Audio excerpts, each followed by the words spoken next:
नमस्कार दोस्तों, स्वागत है हमारे चैनल पर। आज हम बात करने वाले हैं बिहार की सबसे बड़ी ब्रेकिंग पॉलिटिकल न्यूज़ की। नीतीश कुमार, जो पिछले 20+ साल से बिहार की राजनीति के सुशासन बाबू कहलाते रहे हैं, अब मुख्यमंत्री पद छोड़ रहे हैं। मतलब पलटू चाचा एक बार फिर पलटने जा रहे हैं। 5 मार्च 2026 को खुद नीतीश जी ने एक्स पर पोस्ट करके ऐलान किया वे राज्यसभा जाना चाहते हैं। नामांकन दाखिल कर दिया और जल्द ही इस्तीफा देंगे। ये सिर्फ एक नेता का फैसला नहीं, बल्कि बिहार में एक पूरे युग का अंत है।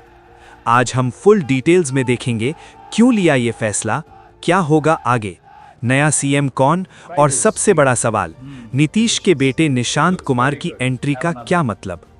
नीतीश कुमार ने 5 मार्च 2026 को एक्स पर लिखा, मैं राज्यसभा सदस्य बनना चाहता हूं। नए सरकार को मेरा पूरा सहयोग और मार्गदर्शन मिलेगा। ये पोस्ट आते ही पटना से दिल्ली तक हलचल मच गई। क्यों? क्योंकि नवंबर 2025 में ही एनडीए ने चुनाव जीता था। नीतीश ने 10वीं बार सीएम की शपथ ली थी। सिर्फ 3-4 महीने में इस्तीफा दे रहे हैं। इसका बहुत कारण कई बताए जा रहे हैं। स्वास्थ्य, पिछले कुछ सालों से स्वास्थ्य ठीक नहीं रहा।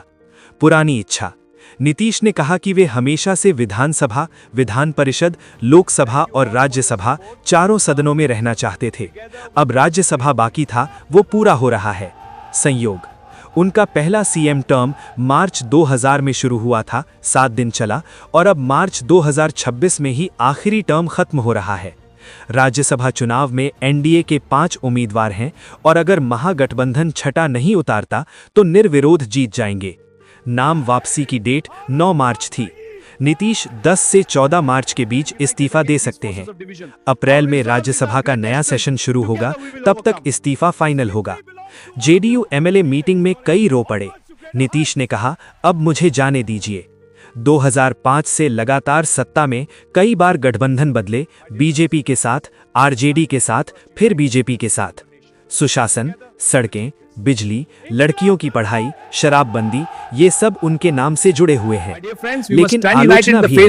पलटू राम कहा जाता था गठबंधन बदलने के लिए। 2025 चुनाव में एनडीए जीता, 25 से 30 एक बार फिर नीतीश नारे के साथ। अब उनका जाना मतलब बिहार में पोस्ट नीतीश दौर शुरू।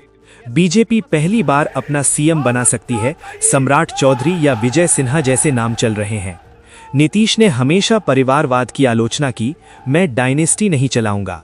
लेकिन 8 मार्च 2026 को उनका बेटा निशांत कुमार जेडीयू में शामिल हो गए। पटना पार्टी ऑफिस में स्वागत हुआ। नीतीश मीटिंग में नहीं थे, लेकिन पार्टी लीडर्स ने कहा, निशांत पिताजी की विरासत आगे बढ़ाएंगे। कई जेडीयू नेता कह रहे, निशांत को डिप्टी सीएम बनाया जा सकता है या एमएलसी बनाकर ऊपरी सदन में लाया जा सकता है। सोशल मीडिया पर मीम्स और वीडियो वायरल। कुछ कह रहे बेवड़े जैसा दिखता है, कुछ कह रहे नीतीश का हैंगओवर उतारने के लिए बीजेपी निशांत को सीएम बना देगी। ये फैसला जेडीयू को मजबूत रखने के लिए है, ताकि नीतीश के जाने के बाद पार्टी कमजोर न पड़े। लेकिन सवाल वही, क्या ये परिवारवाद की शुरुआत है? नई सरकार एनडीए बनी रहेगी, बीजेपी सीएम देगी, जेडीयू डिप्टी सीएम, शायद निशांत। पहली बार बीजेपी का सीएम।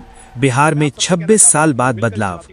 विपक्ष, आरजेडी, तेजस्वी यादव इसे मौका मान रहे, नीतीश फैक्टर खत्म, अब हमारी बारी। तेज प्रताप ने शंका जताई। जेडीयू में असमंजस, कुछ कार्यकर्ता दुखी, लेकिन नीतीश ने कहा, मैं बिहार नहीं छोड़ रहा, मार्गदर्शन करता रहूंगा। बड़ा इम्पैक्ट। बिहार की सियासत अब बीजेपी वर्सेस आरजेडी ज्यादा हो सकती है। नीतीश फैक्टर दिल्ली से काम करेगा। दोस्तों, नीतीश कुमार का जाना बिहार के लिए ऐतिहासिक मोमेंट है। क्या निशांत आगे बढ़ पाएंगे? क्या बीजेपी अपना सीएम चला पाएगी, या 2020 जैसा कुछ और होगा? आप क्या सोचते हैं? कमेंट में बताएं। अगर वीडियो अच्छा लगा तो लाइक, शेयर, सब्सक्राइब करें।